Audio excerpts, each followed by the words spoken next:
Says connect streaming software to go live. Yeah, no, it loaded for me. There we go. All right, we're live. Yes, sir. Okay, I need to mute my mute side. There we go. All right. So IG Live, baby. Let's go. IG Live. Let's get it. So you want to do the introduction or you want me to do the introduction? I'm sorry? I was asking me echo. Yeah. Oof. Hold on, technical difficulties. I am the producer. Give me 1 second. Mr. Producer. Over here, man. Over here. Okay, yeah, so we can give people a minute to start joining. Not okay. What the fuck did you do to mute yourself on Instagram? Right click the page on the tab, and then there should be a mute site.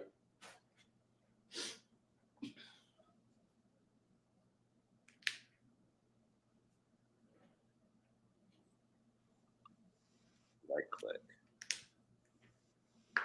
Mute site. Ah, beautiful. I can hear myself think. There you go. So without further ado, you ready? You ready to get into it? All right, ladies and gentlemen, Broadcast Delta.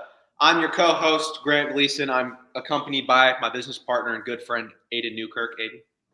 How's it going, y'all? So this is Broadcast Delta. Essentially, we're going to start live streaming every single day as far as the weekdays go, just updating y'all on current things happening in business as well as news and technology and AI.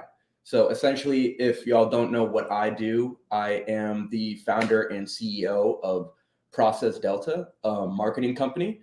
Essentially, we do marketing and we're now shifting into software as well. So we are offering AI assistance and building AI software to help with marketing. So we specialize in marketing. We specialize in business as well. We have other interests that we're going to kind of start discussing as well. So you want to go off, you want to kind of tell them the structure of what we're going to go for? Yeah, so this is like a much shorter version of a podcast that we're going to be doing every single day. We're going to go over some brief news, and then me and Aidan are going to hit a topic every single day, and we're going to kind of deep dive into whatever the day's topic may be. And the topic today is what you need to start up a business. A lot of people want to be entrepreneurs, but don't have any idea how to get started. And when me and Aidan started our businesses, I think we were both surprised to find out how easy it is to actually start up a business. It's the fear of not being able to start up that is actually holding the majority of you back. So we've kind of labeled, again, we're going to be talking in a broad stroke. So this is how, like in a broad stroke, how to start up a business and to start succeeding as an entrepreneur. But first, the news. Indeed. So do you want to go with the first news? Yeah. No, I want you to start with the zebra. I want you to talk about the zebra. We want to talk about the zebra. So everyone loves the state of Ohio because of the random news headlines that come out of that state. Few things. Let's get out of the way. One, we're not going to get into politics here, but I think we can all agree that a wall needs to be built around the state of Ohio to keep them all. I don't know if we need to go that far, but keep Ohio away from the rest of us, okay? Because this guy in the state of Ohio had a pet zebra. He turns his back to his pet zebra. The zebra charges at this man and then bites his arm off. That's ridiculous, dude. He had to do something. Like when you first told me about that, I did not believe you because first off, who has a pet zebra? And second off, why in Ohio? Why in Ohio? Like I don't think zebras are meant to be in Ohio. That doesn't make sense to me. And then secondly, dude, I don't know. How do you get your arm completely taken off by a zebra? Like, well, not completely taken off, but like it was severed. Severed. Okay, that makes sense then. Yeah, it was not like chopped in half, but it was severely. What happened to the zebra? What happened to the zebra? They had Ohio moment. Ohio moment. Ordered to put down the zebra. They had to put it down? Yeah, Harambe, part 2 in Ohio. So first it was the gorilla, now it's a zebra. Hey, no, but I feel like the kid was innocent. Harambe was innocent. He didn't hurt anybody. But the zebra, Just straight violence, bro. I mean, it makes sense. It's So like now people we need to have the wanna- debate: are zebras more dangerous than gorillas? Definitely not. But Harambe didn't hurt the child. The zebra bit off. But that's like one situation. Name how many situations can you name of a gorilla hurting a human?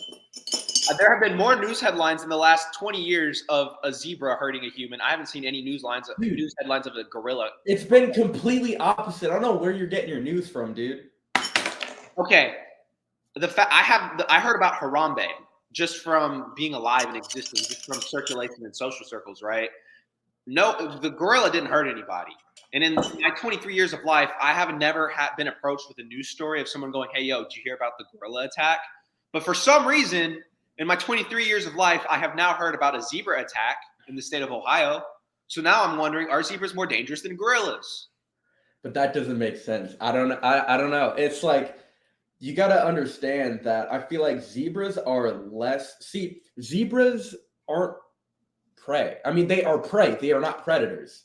Whereas gorillas are more higher on the food chain, so they're more likely to be more aggressive overall and territorial. Whereas zebras, in the case, let's say a lion or something like that comes about as trying to eat the zebra is going to run. It's not going to fight. Whereas the gorilla is most likely going to stand its ground and actually physically harm you. Let me read. See, I think we're completely off track. We just on to the next thing. No, we're talking about the news. This is news. This is important. On to the next thing. I don't think it is. The world cares about the zebras, Aiden. The world cares about this. Do you know who Gypsy Rose Blanchard is? No, educate me. Okay, so before I kind of break down what's like, I'll read a little description in a second. But the backstory is there was this girl and a mom. Okay. This mom decided for some reason to convince her daughter and the entire world that her daughter was extremely ill with different illnesses. Her daughter was confined to a wheelchair her whole life. Her daughter's fine and can walk, right? Her mother would malnourish her daughter and not take care of her correctly. And it got to the point to where Dee Dee, the gypsy's mother, put a feeding tube in her daughter. Her daughter did not need a feeding tube, but still put a feeding tube in her daughter. So basically, it was this giant scam where this mother was getting money from the state and was getting money from all of these hospitals and charities and stuff for a daughter that was perfectly fine. So then what happens is Gypsy, when she gets a little bit older and realizes her mother's a snake, goes, "Hey, I'm going to take my online boyfriend and we're going to murder my mom." And that's now why Gypsy Rose is in prison and getting released today. Not because of the fraud that she committed for 20 years of her life, but because she murdered her mother. But it sounds like the fraud was committed by her mom, and she was like almost held captive in that situation. Yes. But she's okay, hold up. Dante asked, are zebras white with black stripes or black with white stripes? See, I told you the internet cares about this. Okay. I think they're white with black stripes. I think yes. That's the answer. That's the answer, Dante. Yes, you're right. White with black stripes. White with black stripes. Well, I'm going to say black with white stripes. Now you're just being an asshole. Black with white stripes. Next, you're going to tell me Santa Claus isn't real. All right, buddy. Listen here. Sorry to break it to you, but Santa Claus is real as fuck. That's what I thought. Okay, see, we agree. Fucking. Hey, it is what it is, man. Let's keep going. Let's keep going. Rose, it sounds like what she did was her mom was the one that committed the fraud, and her mom put her through all of this crazy. It just seems like she completely just abused her daughter just to get money, essentially. Yes. So I feel like Gypsy Rose, even though she killed her mom, and that's not necessarily in the right, I don't think is responsible for the fraud that was committed. I feel like she is responsible for the murder, which is the only thing she was charged with, right? Well, she was caught. She caught her mom, and instead of going to the news immediately, she took time to plot and murder her mom. Instead of just saying, "Hey, yo, people, this is a scam. We're taking your money." Money continued to pour in until she finalized her plan to kill her mom. That's technically the fraud is not as extreme. However, in a court of law, I think a court could argue that Gypsy was a participant in the fraud. Guilty by association. She definitely participated in it. I feel like that is very much true, but it's like at the end of the day, she got charged and convicted of what she did, which was she Yeah. murdered her mom, and she got charged for that. Yeah. And it's not like they can really go back and take that money back from her, or No. she's going to be able to pay all that money back. Like that doesn't make sense. And I feel like overall, it was the mom that did influence her into doing that or being associated with that. But she's released from prison today. So, ladies and gentlemen, go on Twitter or Instagram, find Gypsy Rose, and wish her a happy release day. Because this story is wild. Dude, it's weird. Didn't you say that she's getting released today? Yeah. So that's interesting. How many years did she have in prison? She was sentenced 10, only served 8.5. Okay. No, that's not terrible. That's not super, super terrible, but still. She said she was happier in prison than under the confinement of her, like in the captivity of her mother. Like her mother didn't let her wear makeup. Her mother didn't let her grow out her hair. Her mother didn't let her fucking walk. Right? She was fed through a fucking feeding tube. And now, for the first time in Gypsy's life, in a prison, she's experiencing more freedom than she did in her own home, which to me is wild. That is. I mean, it's happier in prison than she was free at home. Huh. But okay. Now that's very interesting, and that's kind of messed up. And hey, she's getting released now. End of story. Let's go into the next thing. So now let's talk about business. Yeah, do you want to talk about business? You want to go over starting up a business? Yeah, so I mean, as far as starting a business, what do you think goes into starting a business when you first are trying to hey, I want to start a business? What would you tell me? First identify what a business is, right? Having a website or having a location does not mean you have a business. To me, what makes a business is money coming in, right? So just because I have a website, I slightly disagree with that. That's okay, but for me, right?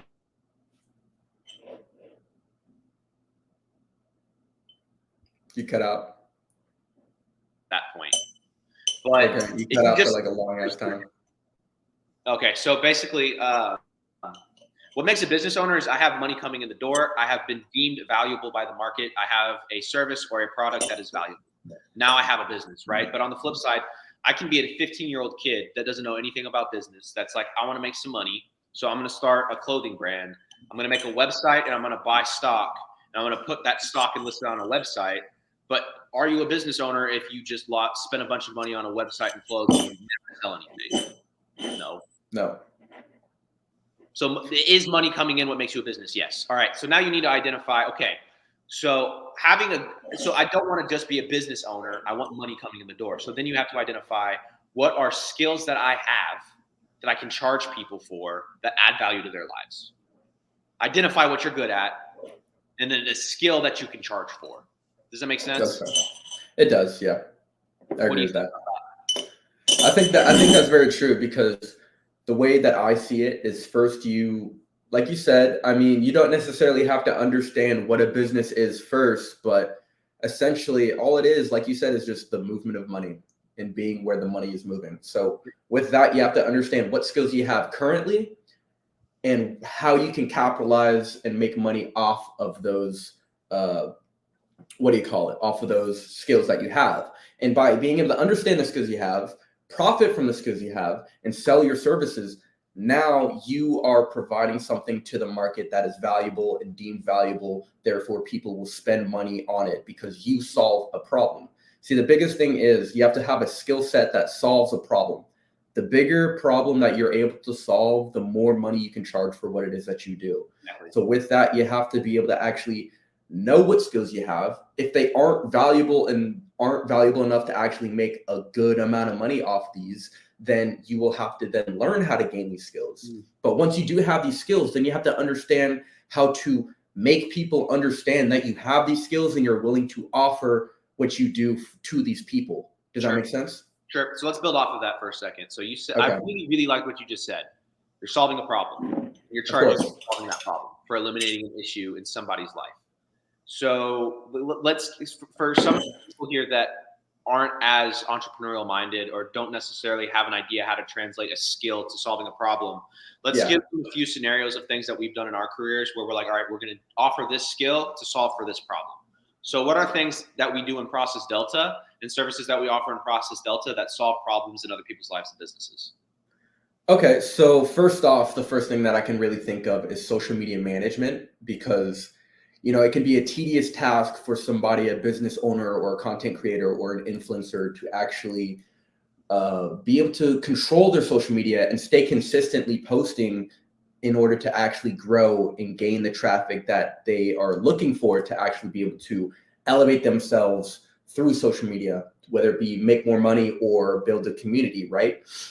So with that, it has to be consistent, and that can be a couple hours to 3 hours per day dedicated to strictly just doing anything that is managing your social media, whether that be content creation, being able to actually upload it, figuring out what's working and why it's working, and then going back and then creating more content based on that. That's what we do. So that is what we offer to certain people and certain businesses, because it saves them time and it will save them money in the long run, because we are making them more money at the same time. So with that, we are solving the problem of them having not enough time, but still wanting to accomplish the goal of building their community or driving more traffic to their business.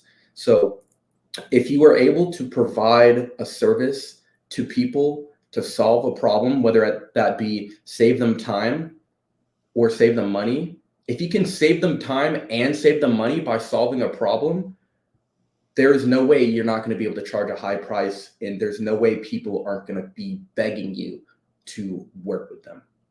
And then so other applications of this, right? So let's say you're a video editor and you're really good at video editing, and that translates to a lot of money. The thing is, people just don't know how to make the transition from I'm going to video edit to myself, or I'm going to start video editing to somebody else. And it's not just the same with video editing. It can be graphic design, it can be videography, photography, social media management. It could even be as far as like a service worker, right? Doing pools, doing electrician work, being a plumber. Yeah. It's the same thing, right? You're at the end of the day, as a plumber, are saving people time from working on their pipes and saving people the headache of having to figure out how to learn something they don't know how to do, which is another thing. Doing something that somebody doesn't know how to do for them, so that it saves them time figuring out how to have to do it, right? Again, saving people time. But also, you're saving people money potentially, because if someone does it themselves, they can make it worse, and then insurance won't cover it. Whereas if a plumber messes something up, more than likely insurance covers it, right? So there is with having a plumber, you're eliminating risk, you're saving yourself time, and potentially saving yourself millions of dollars. Does that make sense? So when you're an entrepreneur, a young entrepreneur, this is how you need to start thinking. This is how your brain needs to start working. What skill do I have? It could be anything, right? It can be starting a cleaning company. What skill, what am I good at that I can start charging people for money, so that I can start making a little bit of money, so that I can start doing other things and stepping into things that I'm actually interested in. But at the end of the day, to get your foot in the door, figure out something you're good at that you like doing, right? Aidan has been passionate about videography and cinematography. I'm passionate about sales and people. So what we did is we combined our two heads. We started a monster. Aidan gets to do what it is he's good at, and that's managing the fucking train, right? Making sure that my dumbass doesn't get off track. Keeping me focused on, hey, stop worrying about 5 years from now. We're here today, right? So it's like you need to have that idea and then just go for it, right? Because I mean, at the end of the day, you say that like you could have prepped for 3 years on how to start a business. You never were ready to start a business. Like really, you know everything you need to know. So as far as like, I see a lot of people that learn, and they're trying to understand things completely and holistically. And there's the issue with that is that, yes, you want to know as much as you can, but also you want to start as fast as you can, so you can make mistakes. You can make mistakes and then learn from them to then be able to do something better down the road. You have to go through trial and error to be able to actually learn and execute as an entrepreneur. Because if I spent years just learning about business, like if I continued in college going down the route of trying to get into business or going into biotechnology, that was wasted time, because I wasn't going to actually have the hands-on experience. Because I feel like I have more experience right now, than people that are actually in business in business school that are my age or even older than me, because they are probably just now getting out of college. And when they get out of college, they're then going to go try and get into that experience and be able to actually then be able to learn the inside and out of how business works, how to write contracts, how to communicate with people, how to get people in front of you, how to actually get people interested in what you do. So with the hands-on experience, I feel like that is more valuable than any amount of time just sitting and learning. It's all like, and that's with anything, like So with video. Would you say I'm business is sorry? the same as learning how to ride a bike without training wheels? It's like I learned how to ride the bike with training wheels, if I'm gonna be honest. Well, no, but then you have to train yourself how to ride a bike without them. Yes, of course. But like the thing, you do have to learn. It's like the training wheels, right? You have to learn a little bit, but enough to be able to then go in and start executing on something. And I kind of want to go back to what you said earlier. You said something about not many people know how to transition from working for themselves to working for someone else. Is that what you said? No, people Like don't as far as like editing, like offering their service. Skill. People don't know how to translate a skill into making that skill making them money in real life, because people will pay for, like, so many people have skills that they could be charging people for. People are so creative and good at so many different things, but people don't understand that thing that they're good at, they can make money doing. Mm-hmm. Right. And that's like the biggest disconnect. How to make money doing it, what they're passionate about and what they're good at. Right. So, with that, it's like, for me, for a while, I didn't know how to actually do that. I've been video editing. I have been creating content and different things for years, probably over 10 years now. I was vlogging when I was like 10, 12. And I was just, just shooting on a camera and then just messing with the footage. That's just what I enjoyed doing. And it wasn't up until the past 2 or 3 years that I really started to actually understand that, okay, I actually have a skill that people want. I have a skill that is valuable in the market and people are looking for it. So with that, I was actually able to then go and be like, okay, yes, I have these skills. I am a professional in this, and this is what I have done, and this is what I can do for you. And the biggest part about that, I think the biggest thing is that people don't understand how to get in conversation with the people that are actually looking for what they can offer. Mm-hmm. So I would say you have to stress that. You have to stress being able to get to the right people, whether it be doing outreach or just posting online what it is that you do. You have to market yourself. Sure. You have to market yourself, unless no one's going to know what it is you do and what you're about. So I would say that, yeah. So after you have your skill and you've figured out how that translates to money, after you have those two things, next thing you need to do is figure out your outreach strategy. You need to figure out your demographic, because different demographics require different outreach methods. For example, depending on how me and Aidan are attacking our outreach on that day, we could be doing cold calls, we could be doing SMS, we could be doing email marketing, Instagram DMs, LinkedIn DMs, Facebook DMs, right? It's just dependent on the demographic you're marketing to. So when I say you need to figure out your outreach approach, really all I'm trying to say is you need to identify your target demographic, and then figure out where your demographic lives and how they respond. And then once you do that, then you start doing your outreach. And then from there, it's like, as an entrepreneur, I understand that most people aren't going to do what I did, and that's quit your day job and risk going homeless to pursue a career in entrepreneurship. Most people won't do that. That's fine. So what I will advise people to do is keep your day job. Whatever's working for you is working. Great. Do that. Start thinking like this. Start developing your entrepreneurial skills, right? Figure out what you're good at.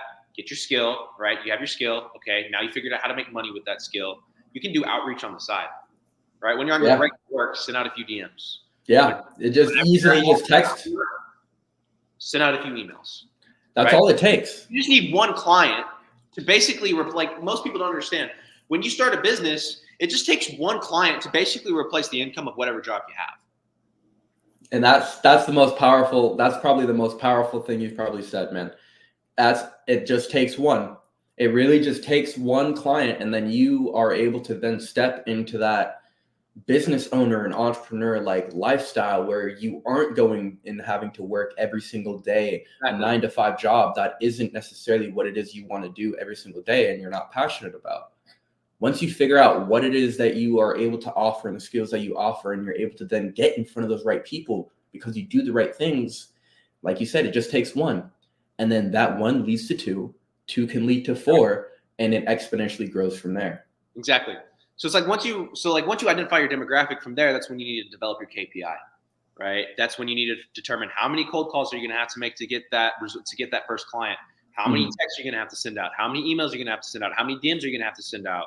Right. And it's a lot more than people think. It's a lot more than people think. It's a lot. You're going to have to get used to getting told no and ignored a lot. If you are an insecure person and can't handle being told no or being ignored, an entrepreneur career this isn't for you. Tune out. Oh, Brendan's hopping in the sauna. You have to be able to handle rejection, right? Because I get told no more than any other human I've ever met in my life, but I am way happier than any other human because I'm free, right? So that's the risk you have to take, right? It's understanding that you can either move for your money the rest of your life, right? You will be moving for your money for the rest of your life, or you can make your money move for you. And that's the choice you have to make, because making your money move for you, once you start shifting to that, it's very uncomfortable at first because you have no idea what you're doing. You have no idea what you're doing, and people fear what they don't understand. So the reason why it's extremely important to have a KPI, tying it into the KPI, it's extremely important to have a KPI because you will get the result if you do X amount of things. If I make 500 phone calls this week, I will at least get one yes, right? And this is you get your KPI numbers based off of your market research, right? Depending on whatever it is, whatever service you're selling. Some businesses get more yeses than others. Some businesses get more no's than others, right? So that's why you have to do your own research and develop your own KPI. But I need to make 50 phone calls today, or I will not get a client by the end of this week. I need to make 100 text messages by the end of today, or I might not reach my goal by the end of the week. If it's 200 phone calls, so fucking be it. Exactly. Right? But I hit the numbers. How many phone calls you need to make to get the results you want? And then from there, when you get that no, you're not as discouraged. And, that's also part of just growing as a business owner. You have to be willing to have that rejection and putting yourself out there to the point where it almost feels like you're vulnerable, and then you get shot down.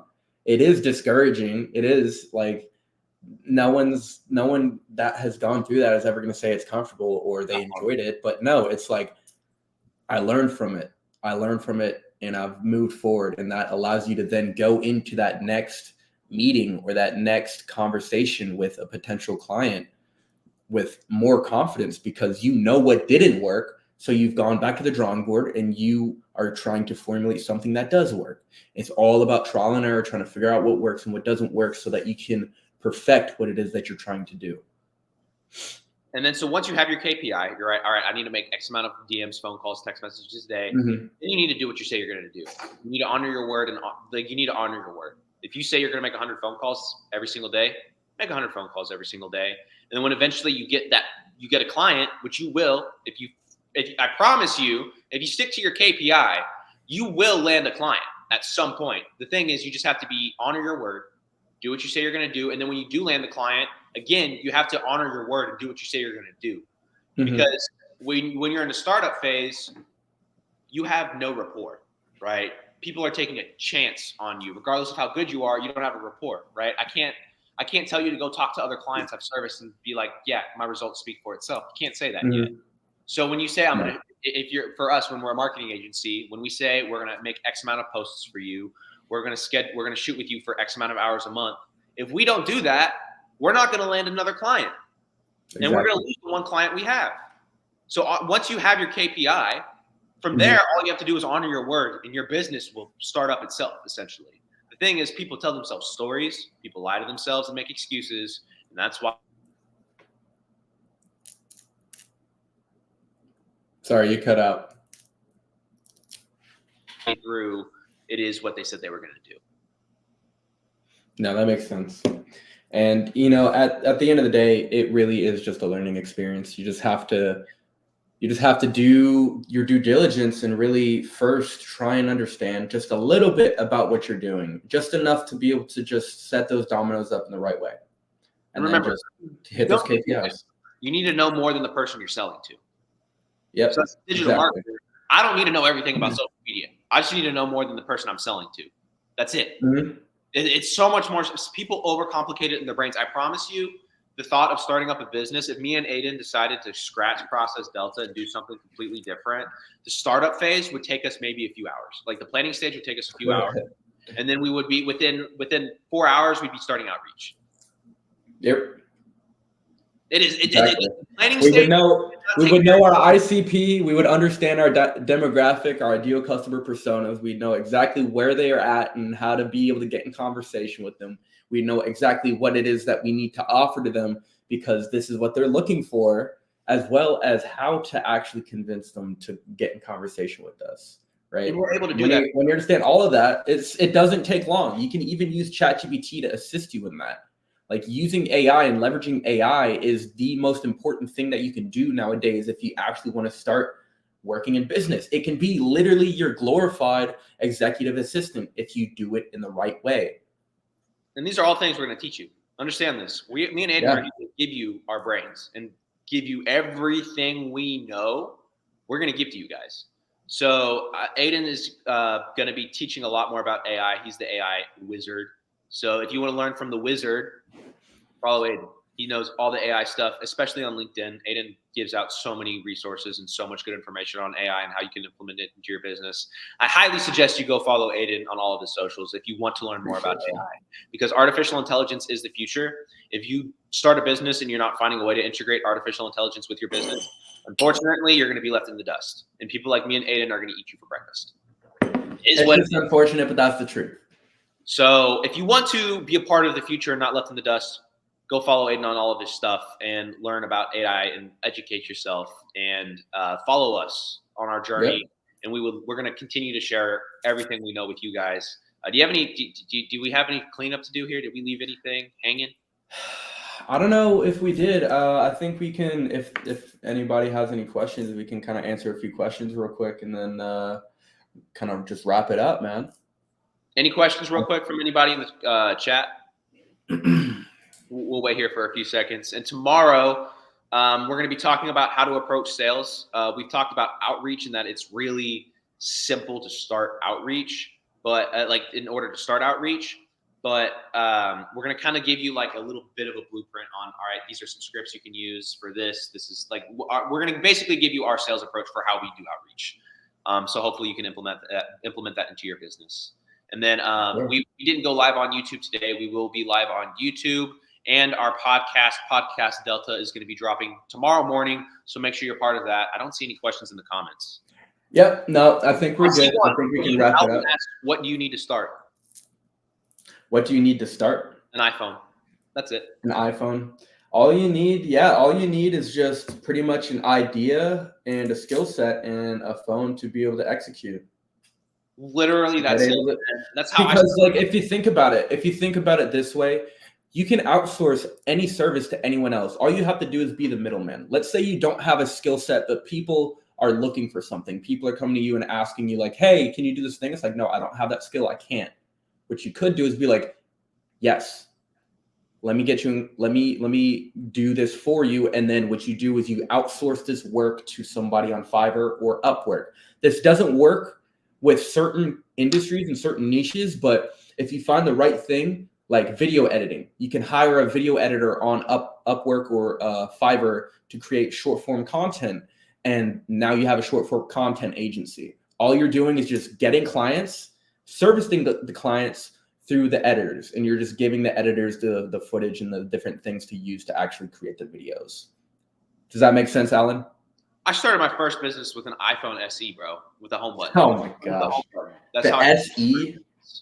Right. I started a digital marketing agency with an iPhone SE, and I've gotten this far. Right. So when I tell people just start, you'll figure the rest out as you go. You'll figure it out.